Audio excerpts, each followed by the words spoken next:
مولانا پیر طریقت قبلہ عبدالقیوم بیگ صاحب، صاحبزادہ علامہ معین بیگ صاحب، دیگر فیملی ممبران، السلام علیکم ورحمۃ اللہ وبرکاتہ۔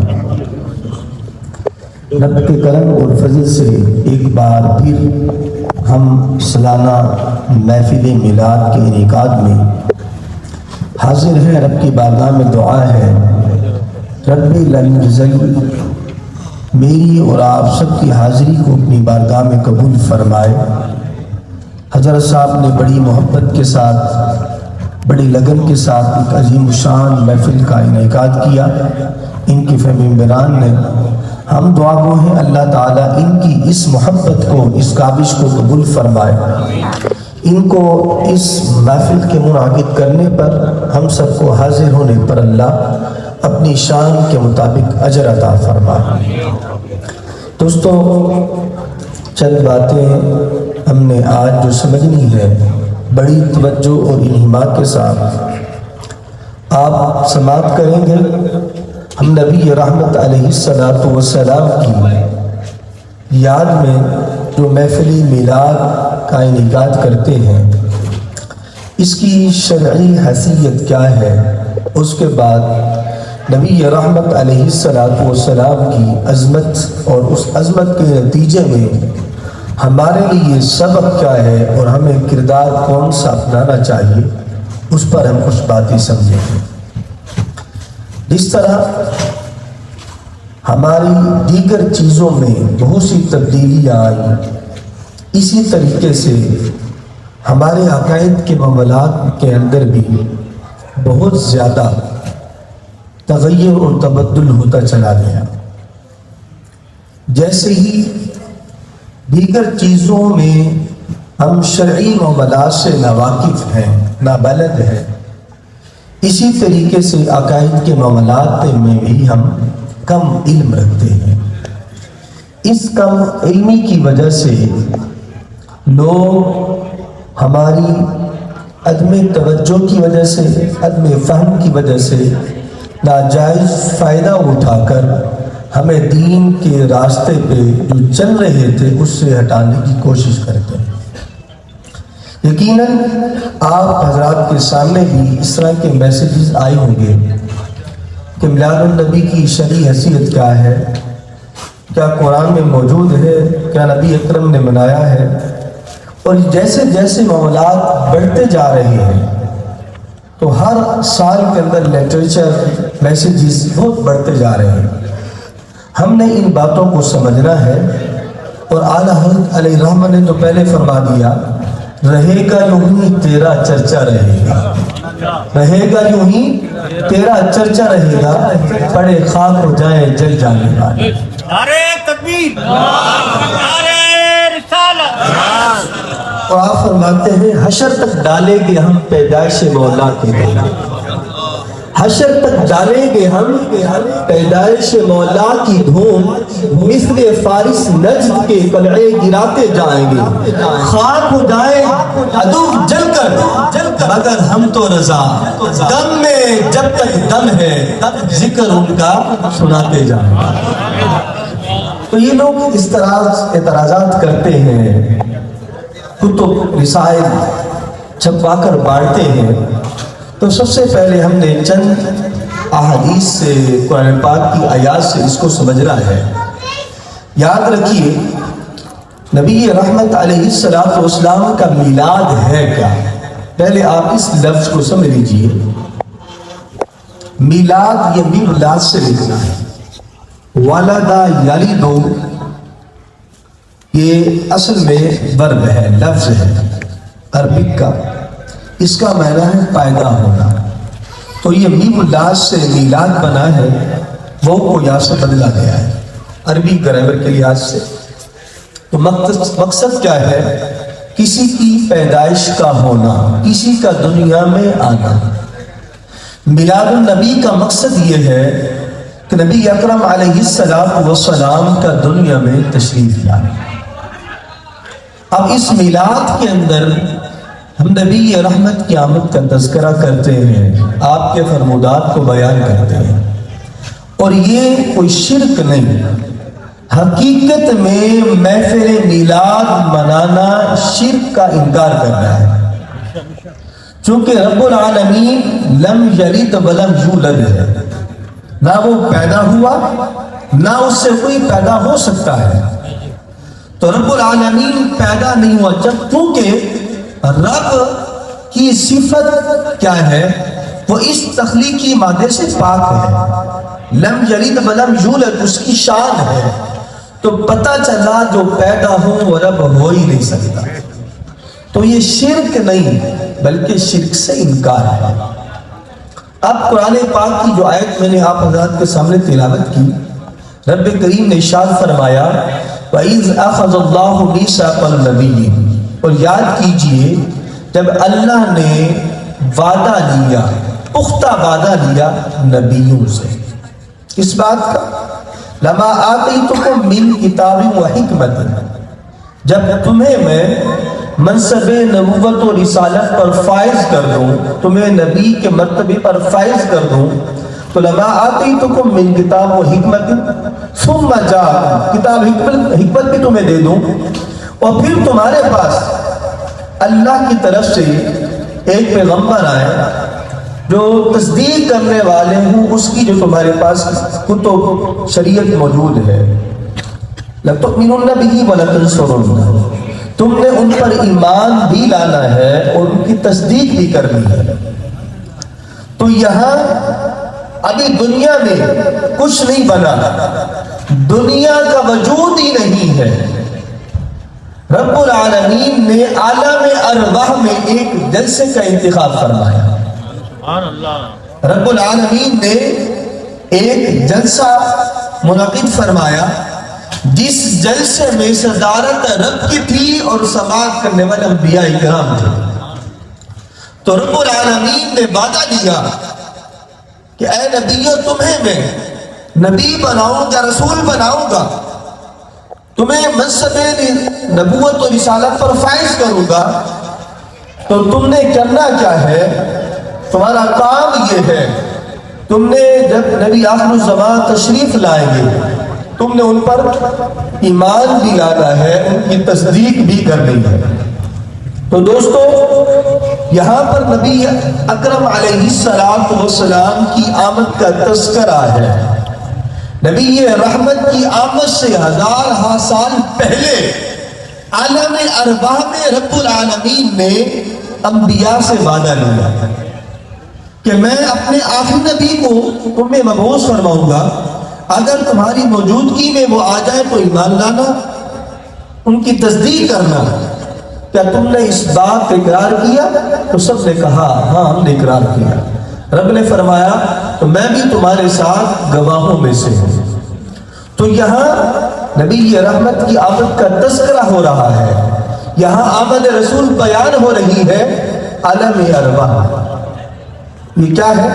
خالق کائنات نے قرآن پاک میں ارشاد فرمایا، پھر ارشاد باری تعالی ہے قد جاءکم من اللہ نور و کتاب مبین، تحقیق تمہارے پاس اللہ کی طرف سے نور آیا اور روشن کتاب۔ تو یعنی وہ سرچشمہ ہدایت ہے۔ اگر تم ایمان کی روشنی چاہتے ہو، رب کی پہچان چاہتے ہو، رب کی حقانیت سے معرفت حاصل کرنا چاہتے ہو، تو میرے نبی کے نور سے استفادہ حاصل کرو۔ تو نبی رحمت کی آمد کا تذکرہ اس آیت میں یہ ہے۔ پھر ارشاد باری تعالی ہے لقد من اللہ علی المؤمنین اذ بعث فیہم رسولا، تحقیق اللہ رب العزت نے احسان فرمایا مومنوں پر کہ ان میں رسول مبعوث فرمایا، انہی میں سے۔ دوستو یہاں رب العالمین نے احسان جتلایا ہے۔ دیکھیے خالق کائنات نے بے شمار نعمتیں ہمیں عطا فرمائی، کسی نعمت پر احسان نہیں جتلایا۔ وَإِن تَعُدُّوا نِعْمَةَ اللَّهِ لَا تُحْصُوهَا، رب فرماتا ہے میری اتنی نعمتیں ہیں اگر تم گننا چاہو تو شمار نہیں کر سکتے۔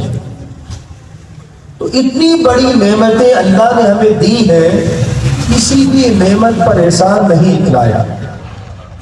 دوستو ہم دنیا میں آئے، دنیا کی ضروریات جو ہماری تھی، تمام ضروریات زندگی کو اللہ نے ہمیں عطا فرمایا، اور ایک انسانی جسم کے اندر ہزارہ نعمتیں ہیں، آنکھیں ہیں دیکھنے کے لیے، قوت بصارت ہے کانوں میں، زبان میں گویائی ہے، بولنے کی طاقت ہے، ہاتھوں میں پکڑنے کی طاقت ہے، پاؤں سے چلنے کی طاقت ہے، رب العالمین نے عقل و شعور دیا ہے، حق ناحق کی پہچان ہے۔ تو اسی طرح یہ جسم کے اندر کئی نعمتیں ہیں، ان تمام نعمتوں کو دینے کے باوجود ایسا نہیں دکھلایا۔ اسی طرح زندہ رہنے کے لیے ضرورت ہے پانی کی، کھانے پینے کی، ہزارہ نعمتیں دی، ایسا نہیں دکھلایا۔ اب دیکھیں، ایک ہے پانی، انسان پانی نہ پیے چند دن زندہ رہ سکتا ہے، پانی انسان کے لیے بہت بڑی نعمت ہے، لیکن اس پانی سے بڑھ کر نعمت ہے ہوا کا ہونا۔ اگر یہ ہوا بند ہو جائے، سانس ختم ہو جائے گی، سانس کی مالا ٹوٹ جائے گی، انسان اس دنیا سے چلا جائے گا، لوگ ایک لمحے کے اندر دنیا سے رخصت ہو جائیں گے۔ تو اتنی بڑی نعمت دے کر بھی ایسا نہیں جتلایا۔ تو اعلان ہے اس بات کا، لوگوں سنو، دنیا کی ہر نعمتیں میں نے تمہیں دی ہیں، ان تمام نعمت کا بڑا رتبہ اور مقام ہے، مرتبہ ہے، لیکن یاد رکھو جو نعمتیں مصطفیٰ ہیں یہ تمام نعمتوں سے بڑھ کر ہے۔ وہ نعمت تمہارے لیے پانی اور ہوا سے بھی بڑھ کر ہے، لہذا اس عظیم نعمت کی قدر کرنا۔ پھر دوستو، رب کریم نے حضرت آدم سے لے کر حضرت عیسیٰ روح اللہ تک 1,23,999 انبیاء کو مبعوث فرمایا۔ کسی بھی پیغمبر کی آمد پر رب کریم نے ایسا نہیں اطلاعیا۔ ہر پیغمبر کو رتبہ اور مقام دیا گیا۔ حضرت آدم ابو البشر ہے، جنہیں رب العالمین نے اپنا خلیفہ نامزد فرمایا، جانشین مقرر فرمایا، ایسا نہیں اطلاعیا۔ حضرت نوح علیہ السلام کو 1000 سال کی عمر عطا فرمائی، 950 سال آپ تبلیغ فرماتے رہے، ایسا نہیں اطلاعیا۔ ابراہیم علیہ السلام کو اپنے بڑی عزت عطا فرمائی، آپ کو نمروز سے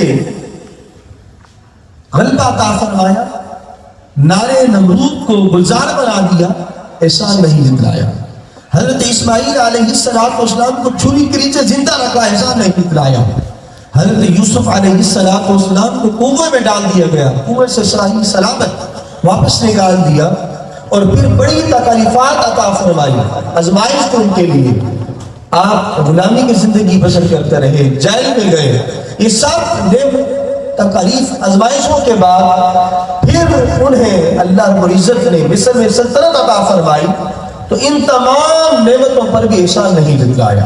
المختصر، ہر پیغمبر کو عظمت عطا فرمائی، کسی بھی پیغمبر کی عزت و عظمت پر احسان نہیں جتلایا، لیکن قربان جائیں جب باری آمنہ کے لال کی، بدوہا کے چہرے والے کی، علم نشرہ کے سینے والے کی، واللیل کے غلفوں والوں کی، تائیدار الانبیاء کی، رب العالمین نے فرمایا لوگوں سنو، ہر نعمتیں میری ہیں، میں نے عطا کی ہیں، سب نعمت کا رتبہ و مقام ہے۔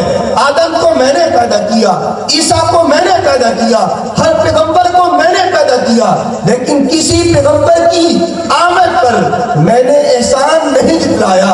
لیکن محمد مصطفیٰ ایسی ذات ہیں جن کے پیدا کرنے پر مجھے ناز ہے، اس لیے میں نے ان کی آمد پر تم پر احسان جتلایا ہے۔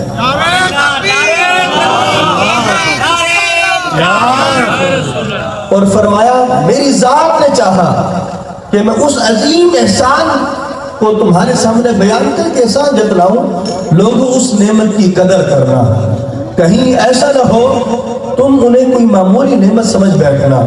وہ عظیم پیغمبر کرتے کیا ہے؟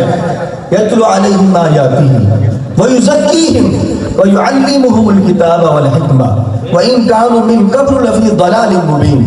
وہ پیغمبر تمہارے ظاہر اور باطن کو صاف کرتے ہیں، تمہیں کفر اور شرک سے نکال کر ایمان کے نور سے منور فرمانے والے ہیں۔ تم کھلی گمراہی میں تھے، اس عظیم پیغمبر کی نعمت سے تم نے رب کو پہچانا، قرآن کو پہچانا، دین کو پہچانا۔ تو یہ کریم آقا علیہ السلام کی آمد کا تذکرہ قرآن کی آیات میں موجود ہے۔ پھر ارشاد ہوا قل بفضل اللہ وبرحمتہ فبذلک فلیفرحوا، جب تم پر اللہ کا فضل ہو، اللہ کی رحمت ہو، چاہیے تم خوشیاں مناؤ۔ دوستو ہر چیز اللہ کی جو تکلیف سے نکالنے والی ہے وہ رحمت الفضل سے تعبیر کی جاتی ہے۔ یہ سب نعمت صدقہ ہے نبی رحمت کی ذات کا، چونکہ ہمیں جو کچھ ملا حضور کے صدقے میں ملا، ہمیں دین ملا تو حضور کے صدقے، ہمیں شریعت ملی تو حضور کے صدقے، ہمیں قرآن ملا تو حضور کے صدقے، رب رحمان ملا تو حضور کے صدقے۔ تو لہذا نبی رحمت کی آمد پر خوشی منانا رب کا حکم ہے۔ نبی رحمت علیہ السلام سے سوال کیا گیا، حضرت ابو قتادہ کہتے ہیں نبی رحمت سے سوال ہوا صوم الاثنین کے بارے میں، یا رسول اللہ آپ پیر کے دن روزہ رکھتے ہیں، اس کی وجہ کیا ہے؟ آپ کہتے ہیں نبی رحمت نے میلاد منایا تھا؟ تو یہ حدیث آپ سماعت فرمائیں کہ نبی رحمت سے سوال ہوا یا رسول اللہ آپ پیر کے دن روزہ کیوں رکھتے ہیں؟ تو نبی رحمت نے کیا فرمایا؟ فیہ ولدت، یہ وہ دن ہے جس دن میں پیدا ہوا۔ کیا فرمایا؟ فیہ، سادہ الفاظ یاد کر لیں، جو لوگ آپ کو کہیں کہاں سے سبق ملتا ہے تو آپ جواب دے سکتے ہیں۔ کیا فرمایا؟ فیہ ولدت، یہ وہ دن ہے جس دن میں پیدا ہوا۔ اور فرمایا فیہ انزل علیہ، یہ وہ دن ہے جس پر مجھ پر قرآن اترا۔ تو نبی رحمت نے اپنی آمد پر ہر ہفتے میں عید منائی، نعمت کا شکر ادا کیا روزہ رکھ کے۔ تو ہمیں کہا جاتا ہے کہ تم سال کے بعد میلاد مناتے، اس لیے اعلیٰ حضرت نے پھر فرمایا رہے گا یوں ہی ان کا چرچا رہے گا، بڑے خاک ہو جائیں جل جانے والے، وہ حشر تک ڈالیں گے ہم پیدائش مولا کی دھوم، مثل فارس نجد پہ قلعے گراتے جائیں گے، خاک ہو جائے عدو جل کر مگر ہم کو رضا، دم میں جب تک دم ہے ذکر ان کا سناتے جائیں گے۔ اور مثال تیری چہل پہل میں ہزاروں عیدیں ربیع الاول، جہاں میں سوائے ابلیس بس کے سب کا خوشیاں منا رہے ہیں۔ اور پھر جو اعتراض کر رہے ہیں نا، ان کے اعتراض بڑھتے جا رہے ہیں، ہم لوگوں کی میلاد النبی کی محفل بڑھتی جا رہی ہے۔ آپ دیکھیں اس بات کراچی پہلے سے زیادہ منور تھا، اس لیے پھر یہاں پر ہمارے حضرت نے مٹ گئے مٹ جاتے ہیں مٹ جائیں گے سب عادات تیری، نہ مٹا ہے نہ مٹے گا کبھی چرچا تیری۔ ابو لہب بھی تھا، عتبہ شیبہ بھی تھا، ابو جہل بھی تھا، وہ سب ختم ہو گئے۔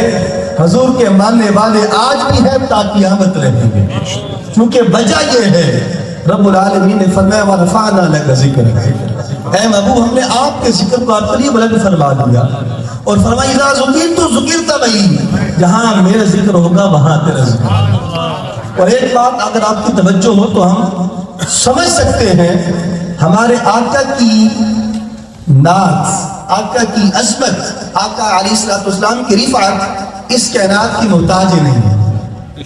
کیوں؟ چونکہ دنیا کا دستور ہے پہلے موصوف ہوتا ہے بعد میں صفت بعد میں ذکر ہوتا ہے۔ ایک شخص آئے تو اس کی اوصاف حمیدہ کو بیان کیا جاتا ہے کہ فلاں پیر صاحب تھے، فلاں لیکچرر تھے، فلاں پروفیسر تھے، یعنی اس کی ذات سے شخصیت سے لوگ متاثر ہو کر اس پر رسالے مقالے تھیسز لکھتے ہیں۔ تو چیز آتی ہے بعد میں ذکر آتا ہے، لیکن قربان جائے حضور کی ذات پہ، حضور دنیا میں بعد میں ذکر پہلے سے موجود ہے۔ حضرت آدم نے فرمایا اپنے بیٹے سے شیش سے، بیٹے جب رب سے مانگو دعا قبول نہ ہو تو محمد مصطفیٰ کا نام لے کے مانگنا سب کچھ مل جائے گا۔ عرض کی بابا جان وہ محمد کون ہے؟ فرمایا بیٹے تم جنت میں نہیں گئے، جنت سے میں ہو کر آیا ہوں، جنت کے درختوں کے پتوں پہ، گھوڑوں کی پلکوں پہ، عرش الہی کے کونے کونے پہ لکھا ہے محمد الرسول اللہ۔ تو میرے آقا کا ذکر دنیا نہیں تھی تو تھا، چونکہ خود رسول رحمت کا ذکر رب العالمین فرما رہا ہے۔ تو یہ کائنات نہیں تھی تو ذکر مصطفیٰ تھا، کائنات ہے تو ذکر مصطفیٰ ہے۔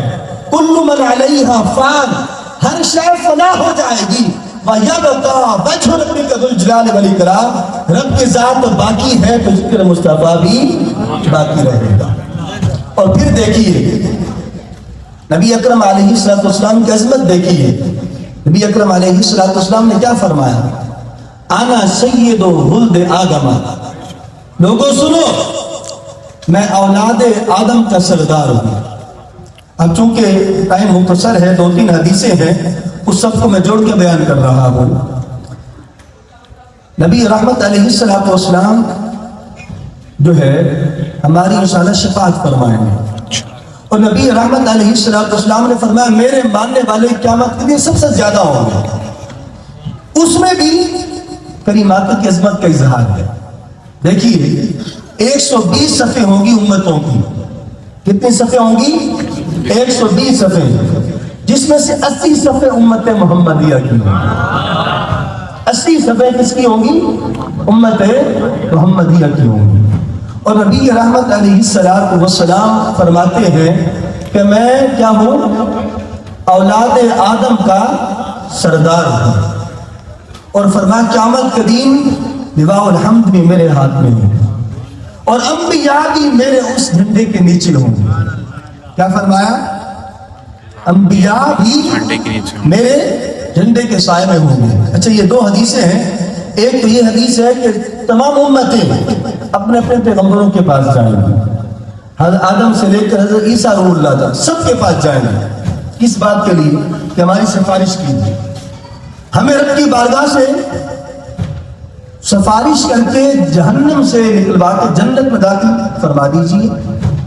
حضرت آدم نے فرمایا کہ نفسی نفسی ذهبوا الی غیری، وہاں سے لے کر حضرت عیسیٰ روح اللہ تک تمام پیغمبر یہی بات فرمائیں گے۔ حضرت عیسیٰ فرمائیں گے اب تمہیں ایک ہی در سے شفاعت مل سکتی ہے، وہ در مصطفیٰ ہے، فقط اتنا سبب ہے بزم انعقاد محشر کا، فقط اتنا سبب ہے، فقط اتنا سبب ہے بزم انعقاد محشر کا کہ وہاں پر شان محبوب دکھائی جانے والی ہے۔ تو اعلی حضرت نے یہاں پر بڑی بات فرمائی، میں اس کے بعد عرض کرتا ہوں۔ تو ابھی میں بیان کر رہا ہوں، آپ سن رہے ہیں کہ ہم سب کے پاس جائیں گے، سفارش کہاں سے ملے گی؟ حضور کی بارگاہ میں جب جائیں گے تو رسول رحمت فرمائیں گے امتی امتی انا لہا انا لہا، تو رسول رحمت سفارش فرمائیں گے۔ تو یہاں ہمارے پیر و مرشد حضرت غزالی زمان راضی دورہ فرماتے ہیں کہ دنیا کے اندر ہر محدث کی حدیث پڑھ رہا ہے، پڑھا رہا ہے، سامعین سننے والے ہیں، بروز قیامت کسی اور کے پاس جائیں گے نا، ڈائریکٹ حضور کی بارگاہ میں چلے جائیں، سفارش مل جائے گی۔ ہو سکتا ہے نا، میں کہہ رہا ہوں آپ سن رہے ہیں، لیکن قیامت کے دن ایسا نہیں ہوگا، چونکہ رب تمام کے ذہن سے نکال دے گا۔ چونکہ اس دنیا میں بھی ہے نا، کہتے ہیں کہ حضور کے پاس اختیار ہے، اعتراضات کرتے ہیں نا، یہ نہیں تو وہ نہیں، تو اس لیے ہر در میں جائیں گے، رب ہر در پہ بھی لگوائے گا شفاعت کی، لیکن کہیں سے نہیں ملے گی، تو وہاں پر ملے گی تو در مصطفیٰ سے ملے گی۔ اس لیے اس دنیا میں مان لے اگر ماننا ہے، کیونکہ یہاں مان لیا تو بیڑا پار ہے، قیامت کے دن مان لے کے تو کوئی فائدہ نہیں ہوگا۔ تو میں یہ کر رہا ہوں کہ انبیاء حضور کے جھنڈے کے نیچے ہوں گے۔ نبی رحمت نے فرمایا لا فخر، مجھے اس بات کا فخر نہیں۔ یہاں مولا علی قاری فرماتے ہیں دیکھیے دنیا کے اندر دستور یہ ہے جس کے پاس کوئی بڑا آ جائے تو وہ کیا کرتا ہے؟ باعث فخر سمجھتا ہے، ناز کرتا ہے۔ آپ اپنے پیر صاحب کو گھر میں دیکھ لیں تو چڑھو جائیں گے نا کہ میرے پیر صاحب میرے مرشد میرے گھر پہ آ گئے۔ کوئی امیر اہل سنت کے ماننے والے ہیں ان کے گھر پہ آ جائیں تو وہ چوڑا ہو جائے گا، دیکھو بھی میرے پاس حضرت صاحب تشریف لے آئے۔ جو استاد سے محبت کرتا ہے، جس سے وہ متاثر ہے، اگر وہ ان کے پاس پہنچ جائے تو پورا نہیں سماتا کہ میرے گھر پہ میرے اتنے محب محبوب تشریف لے آئے۔ تو حضور کے جھنڈے کے نیچے حضرت آدم سے لے کر حضرت عیسیٰ روح اللہ تک تمام موجود ہوں گے، لیکن نبی رحمت نے فرمایا مجھے فخر نہیں، چونکہ فخر تو ان کو کرنا چاہیے کہ انہیں نبی اکرم کے جھنڈے کے نیچے جگہ مل گئی۔ انہیں نبی اکرم جیسا قائد مل گیا. تو اس لیے فرماتے ہیں ناز انبیاء کو کرنا چاہیے. ناز کس کو کرنا چاہیے؟ چونکہ انہیں قیامت کے دن اللہ رب العزت نے حضور جیسا قائد عطا فرما دیا. تو دوستو نبی اکرم علیہ السلام سفارش فرمائیں گے. فرمایا نبی اکرم نے مجھے 5 چیزیں ایسی دی گئیں جو مجھ سے پہلے کسی پیغمبر کو دی نہیں گئی. وہ 5 چیزیں ہیں کیا؟ نبی رحمت علیہ السلام نے فرمایا کہ میرا روح اور دبدبہ 1 مہینے کی مسافت پر دیا گیا ہے. یعنی نبی رحمت ابھی دور ہوتے ہیں، آگے والے کے دلوں کے اندر کیا ہو جاتا ہے؟ روح اور دبدبہ بڑھ جاتا ہے، وہ کام ہوتے ہیں. دوسرا فرمایا پوری روئے زمین کو رب العالمین نے میرے لیے مسجد بنا دیا. سابقہ امتوں کے لیے معین جگہ تھی کہ وہاں پر عبادت ہو سکتی تھی، اس کے علاوہ نہیں تھا. یہ اس امت محمدیہ پر رب کا کرم ہے، پوری کائنات کو آپ کے لیے مسجد بنا دیا گیا.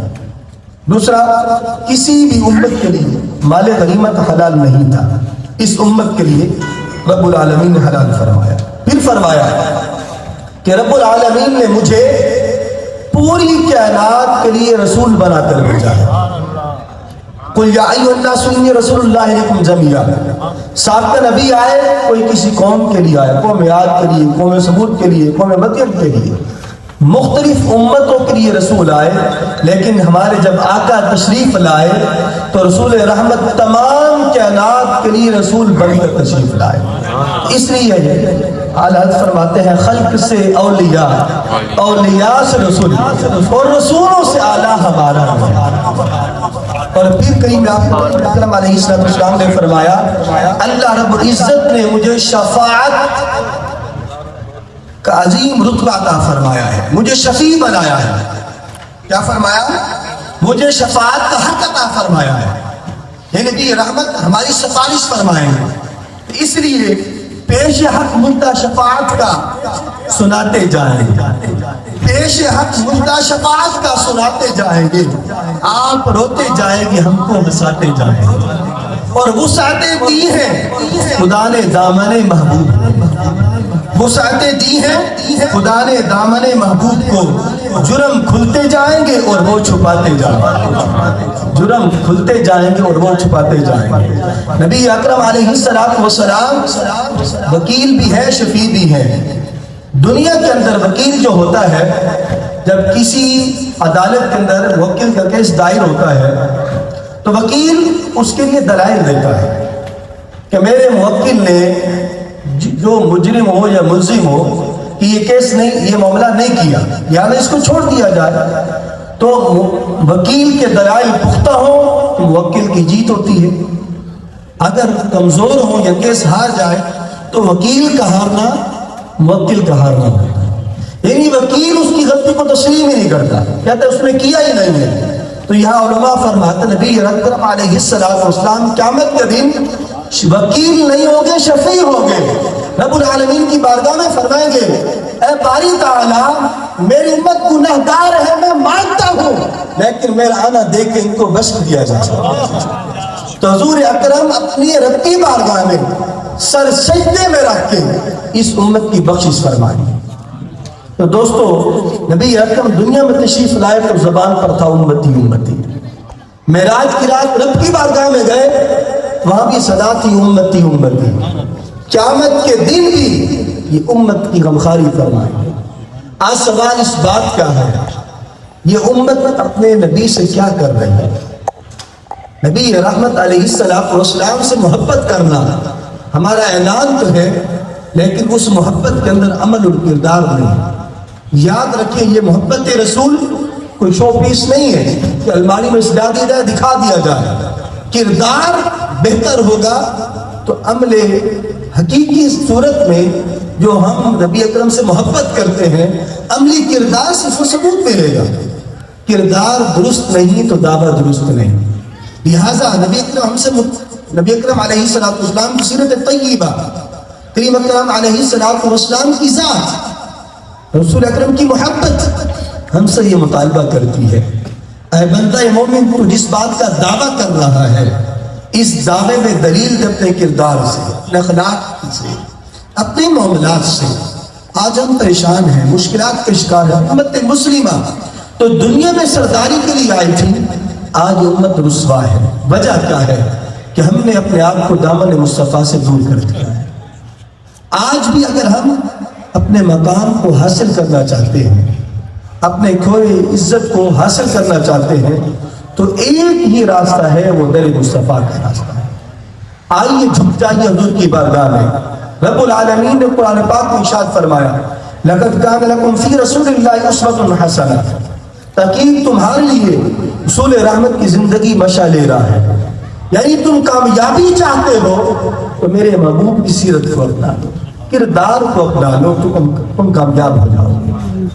چونکہ اسی معاملات میں آپ کی کامیابی ہے کہ جس کی امت بننے کے لیے انبیاء دعائیں مانگتے رہے، اللہ رب العزت نے ہمیں بغیر کسی محنت کے اس حبیب کو امتی بنا دیا۔ یہ کم ہے؟ اپنا معیار زمانے سے جدا رکھتے ہیں، اپنا معیار زمانے سے جدا رکھتے ہیں۔ ہم تو محبوب بھی محبوب خدا رکھتے ہیں۔ ہمیں تو اس پر ناز ہونا چاہیے اور اس ناز پر کردار کو بہتر کرنا چاہیے۔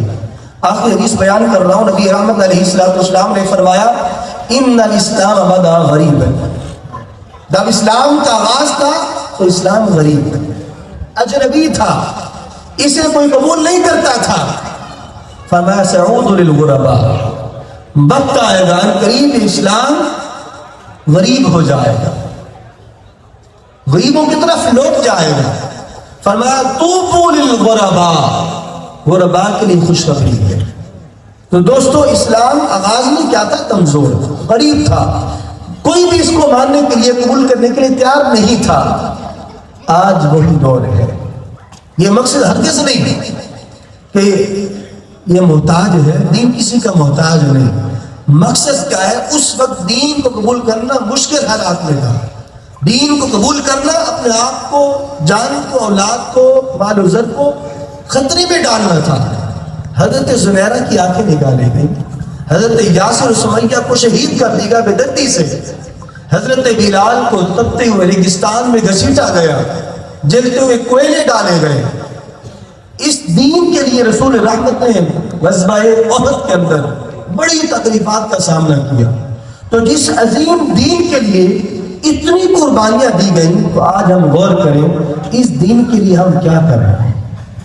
ہم قربانی بڑی نہیں دے سکتے، جو 5-6 فٹ کا ڈھانچہ ہے، یہ جسم ہے، اس کو تو شریعت کا پابند کر سکتے ہیں۔